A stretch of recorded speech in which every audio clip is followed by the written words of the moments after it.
নমস্কার বন্ধুরা, সবাইকে স্বাগত জানাচ্ছি দাদা সায়েন্স ক্লাসে। তো আজকে আমরা যেটা বিষয় নিয়ে আলোচনা করব সেটা হচ্ছে তোমার গ্রিন হাউস ইফেক্ট আর গ্লোবাল ওয়ার্মিং। এই টোটাল বিষয়টা আমরা আলোচনা করব, যেখানে থাকবে তোমার গ্রিন হাউস গ্যাস কী, গ্লোবাল ওয়ার্মিং কী, গ্রিন হাউস কী, গ্রিন হাউসের প্রভাবগুলো কী, কোন কোন গ্যাস কাজ করছে, কীভাবে এটাকে আটকাবো, ইত্যাদি ইত্যাদি বিষয় নিয়ে আমরা আলোচনা করব। তো আমরা ক্লাস 10-এর পরিবেশের জন্য ভাবনা এর চ্যাপ্টারের একটা টপিক নিয়ে বলছি, সেটা হচ্ছে গ্রিন হাউস এফেক্ট। বেসিক্যালি যারা আমার চ্যানেলে নতুন রয়েছে, যারা ক্লাস 10-এ পড়ছো, তারা কিন্তু অতি অবশ্যই নিচে দেওয়া একটা সাবস্ক্রাইব বলে ব্যাটন আছে, সেটাকে ক্লিক করে সাবস্ক্রাইব করো এবং আমাদের এই সদস্য হয়ে যাও ফ্রিতে। তো বেসিক্যালি আমরা শুরু করছি গ্রিন হাউস এফেক্ট। তো দেখো এখানে কি আছে, গ্রিন হাউস ইফেক্ট। তো ফার্স্টে একটা টার্ম আছে, সেটা হচ্ছে গ্রিন হাউস। তাহলে আমাদের গ্রিন হাউস ইফেক্ট জানার আগে কিন্তু আমাদের জানতে হবে গ্রিন হাউসটা কী। চলো জেনে নিই।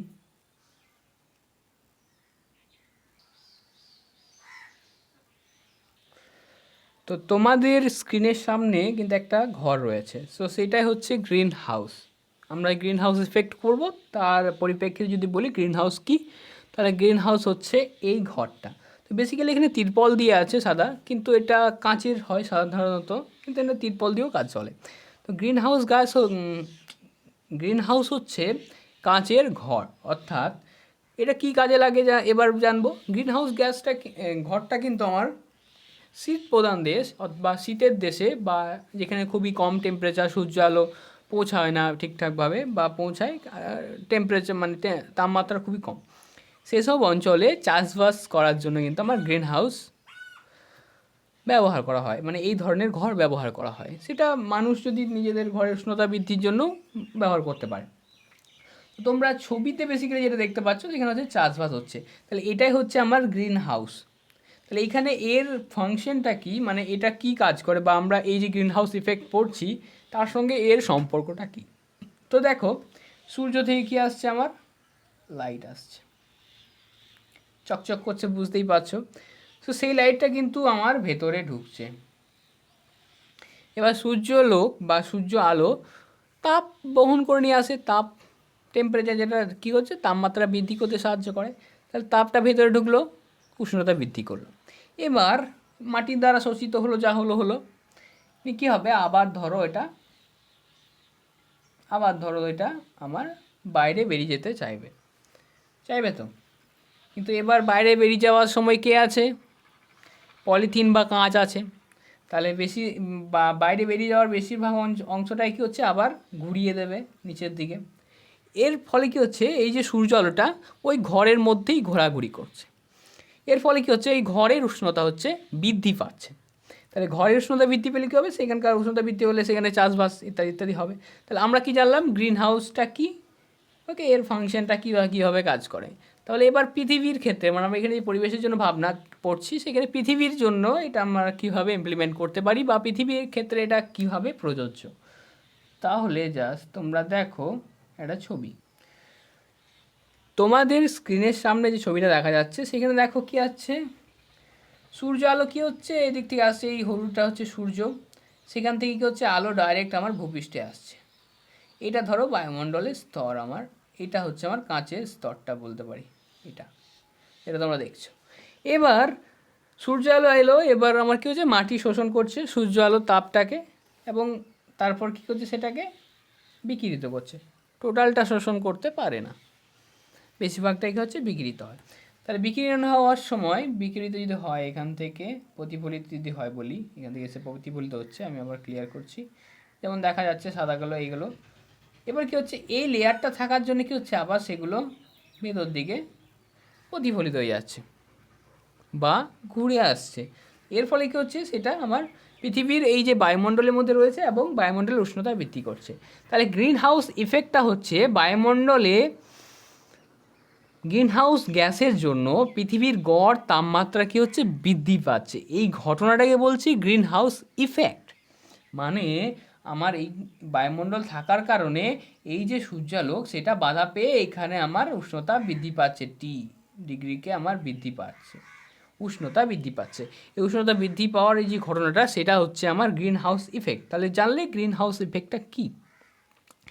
এবার আমাদেরকে জানতে হবে গ্রিন হাউস গ্যাসগুলো। তো তোমরা আরেকটা ছবি দেখতে পাচ্ছ এখানে, যে কিছু কিছু রেডিয়েশন আমার চলে আসছে পৃথিবীতে, আবার কিছু কিছু রেডিয়েশন আবার ঘুরে যাচ্ছে, কিছু কিছু বেরিয়ে যাচ্ছে।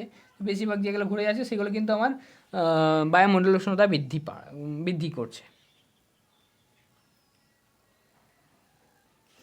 তো আমরা এবার জানবো গ্রিন হাউস গ্যাসগুলো কী। তাহলে আমরা ফার্স্টে বলছিলাম যে বায়ুমণ্ডলের স্তর আমার সূর্যকিরণকে আটকাচ্ছে, কিন্তু বেসিক্যালি বায়ুমণ্ডলের যে মধ্যে যে উপাদানগুলো আটকাচ্ছে সেইগুলো হচ্ছে গ্রিন হাউস গ্যাস। এখানে বায়ুমণ্ডলের মধ্যে উপস্থিত যেসব গ্যাসগুলো রয়েছে সেগুলোকে বলছে গ্রিন হাউস গ্যাস, যেগুলো তো আমার এই উষ্ণতা বৃদ্ধিতে সাহায্য করছে, যেমন কার্বন ডাইঅক্সাইড, জলীয় বাষ্প, methane, chlorofluorocarbon, nitrous oxide, nitrogen dioxide. এগুলো কী করছে, আমার তাপমাত্রাকে বৃদ্ধি করতে সাহায্য করছে, মানে সূর্যালোককে আটকাচ্ছে। তাহলে এই গ্যাসগুলোকে বলা হচ্ছে গ্রিন হাউস গ্যাস।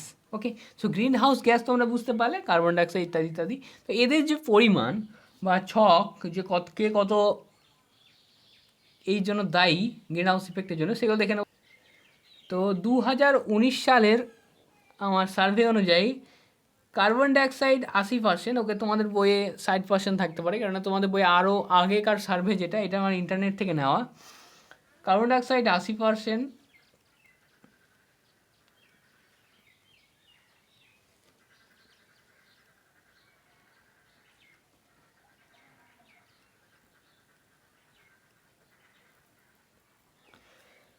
তাহলে এবার আমরা জানবো গ্লোবাল ওয়ার্মিং।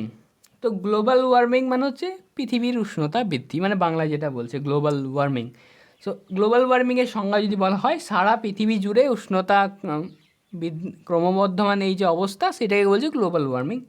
তো গ্লোবাল ওয়ার্মিং কিন্তু গ্রিন হাউস ইফেক্টের একটা অংশ বলতে পারি। সেখানে কী হচ্ছে, আমার পৃথিবীর উষ্ণতা বৃদ্ধি পাচ্ছে, পৃথিবীর নয়, পৃথিবীর ভূভাগে যেখানে আমরা রয়েছি তার উষ্ণতা বৃদ্ধি পাচ্ছে, পৃথিবীর গড়, যেটাকে পৃথিবীর গড় উষ্ণতায় বলা হয়। সো 1850 থেকে 1900-র মধ্যে যেটা বেড়েছে সেটা হচ্ছে 0.5 ডিগ্রি পার ইয়ার, মানে প্রত্যেক বছর 0.5 ডিগ্রি করে উষ্ণতা বেড়েছে। তখন যদি 25 ছিল, তাহলে তার পরের বছর হচ্ছে 25.5। এর কিন্তু আবার 1900 সাল থেকে আমার 2000 সাল পর্যন্ত কিন্তু বেড়েছে 1 ডিগ্রি করে। মানে বুঝতে পারছো দূষণের হার কতটা বেড়েছে।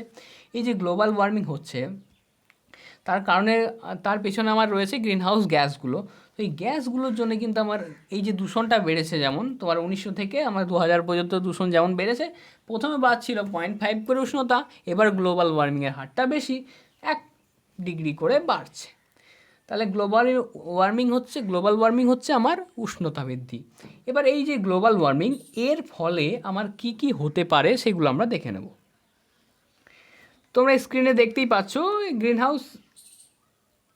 গ্লোবাল ওয়ার্মিংয়ের জন্য আমার কী হতে পারে, মেরুর অঞ্চলে যে বরফ আছে সেগুলো গলে যেতে পারে। এবার মেরু অঞ্চলে যদি বরফ গলে, সেটা জলে পরিণত হবে, এবং এই জলটা কী হবে, নদীর মাধ্যমে সমুদ্রে পৌঁছাবে। এবার সমুদ্রে পৌঁছালে কী হবে, সমুদ্র পৃষ্ঠে কী হচ্ছে, জলের উষ্ণতা বৃদ্ধি পাবে। এবার কী হবে, সমুদ্র উপকূলবর্তী যেসব অঞ্চল আছে সেগুলো কিন্তু ডুবে যাবে, বা বিভিন্ন দ্বীপ ডুবে যাবে। তাহলে কী বলছে, ভারত, বাংলাদেশ, মালদ্বীপ সহ অনেক অংশ ডুবে গেছে। এবার উষ্ণতা বৃদ্ধির ফলে দাবানলের সৃষ্টি হতে পারে, বন অঞ্চল ধ্বংস হতে পারে। এইগুলো হচ্ছে আমার গ্লোবাল ওয়ার্মিংয়ের ফলাফল কী হতে পারে। বুঝতেই পারছো এখনকার দিনে যা গরম পড়ে, সেটাকে মাথায় রেখেই তুমি বুঝতে পারছো যে এই যে গ্রিন হাউস ইফেক্ট বা গ্লোবাল ওয়ার্মিং কতটা খতরনাক বা ক্ষতিকারক। কিন্তু এই যে গ্রিন হাউস ইফেক্ট, এটা আমাদের কিন্তু দরকার। যদি গ্রিন হাউস ইফেক্ট না থাকে, তাহলে কিন্তু আমাদের উষ্ণতা খুবই কমে যাবে, এবং খুব কম উষ্ণতাতেও আমরা থাকতে পারি না, বেশি উষ্ণতাতেও থাকতে পারি না। তাহলে একটা মিডিয়াম দরকার, কিন্তু বেশি হলেও ক্ষতিকর। এবার আমরা দেখে নেব যে এই যে গ্রিন হাউস গ্যাসগুলোকে কীভাবে আমরা দমন করতে পারবো। তো স্ক্রিনের মধ্যে দেখতেই পাচ্ছ যে আমরা কী কী করলে এই গ্রিন হাউস গ্যাসগুলো আমার কম উৎপাদন হবে। এই যে কার্বন ডাইঅক্সাইড সব থেকে বেশি যে ক্ষতি করছে, বা মানে যে দায়ী, মানে গ্রিন হাউস ইফেক্টের জন্য যে বেশিরভাগ দায়ী, সেটা হচ্ছে কার্বন ডাইঅক্সাইড। আর কার্বন ডাইঅক্সাইড আসে আমার জীবাশ্ম জ্বালানি, মানে যে কোনো জিনিসকে পোড়ালে সেখান থেকে কার্বন ডাইঅক্সাইড রয়েছে, মানে কার্বনযুক্ত অংশ, যেমন বলি জীবজ বলো বা উদ্ভিজ্জ বলো, অংশ পোড়ালে সেখান থেকে আমরা কার্বন ডাইঅক্সাইড পাই। এবার বলছে জীবাশ্ম জ্বালানি যদি আমরা কম করি, তাহলে কিন্তু আমার কার্বন ডাইঅক্সাইডও কম উৎপন্ন হবে, কিন্তু বাস্তবে সেটা হচ্ছে না। এবার গ্রিন হাউস প্রভাব কী করছে, বনভূমি একটা মুখ্য ভূমিকা পালন করে। বনভূমি কী করে, এই যে গাছগুলো তার সারা সংশ্লেষের মাধ্যমে কী গ্রহণ করে, কার্বন ডাইঅক্সাইড, আর কী ছাড়ে, অক্সিজেন। তো কার্বন ডাইঅক্সাইডের পরিমাণ কমে যাচ্ছে, তাহলে বনভূমি যদি আমি গাছপালা বেশিরভাগ লাগাও তাহলে সেক্ষেত্রে আমার সুবিধা হবে। এবার এখানে আরেকটা কথা বলে রাখি, অক্সিজেন আর নাইট্রোজেন কিন্তু আমার গ্রিন হাউস গ্যাস নয়, এটা 1 নম্বরে কোশ্চেন আসতে পারে, আর এগুলো 3 নম্বরে আসতে পারে। আর কি বলছে, ক্লোরোফ্লোরো কার্বন জাতীয় পদার্থ, অর্থাৎ তোমার ফ্রিজ বলো, এসি বলো, এসবের থেকে আমার ক্লোরোফ্লোরো কার্বনটা বেরোয়, তাহলে সেগুলোর ব্যবহার কম করতে হবে, তাহলে ফ্রিজের জল খেলে হবে না, এসিতে থাকলে হবে না, এটাই বলতে চাইছে।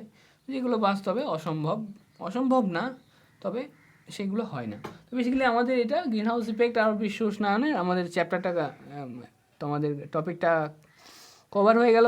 তো পরিবেশের জন্য ভাবনার জন্য এই পর্যন্তই ঠিক আছে, মানে আর দরকার নেই। এবার তোমার স্থিতিশীল উন্নয়নে এই শক্তি মুক্তিগুলো, মানে সোলার শক্তি, মানে সূর্য শক্তি, এই সৌরশক্তি আছে, বায়ুশক্তি আছে, বায়োগ্যাস শক্তি আছে, এখান থেকে তোমরা শর্ট কোশ্চেনগুলো দেখে নেবে, ঠিক আছে? তাহলে তোমার কিন্তু পরিবেশের জন্য ভাবনা এই চ্যাপ্টারটা শেষ। ওকে, এবং আমরা মোটামুটি কভার করে দিয়েছি। এরপর আমরা যেটা শুরু করব সেটা হচ্ছে কিন্তু গ্যাসের আচরণ। তাহলে তোমরা সাবস্ক্রাইব করে রাখো এবং বেল আইকনটা টিপে রাখো, যাতে আমরা যখন গ্যাসের আচরণ পড়াবো তখন তোমরা পেয়ে যাবে।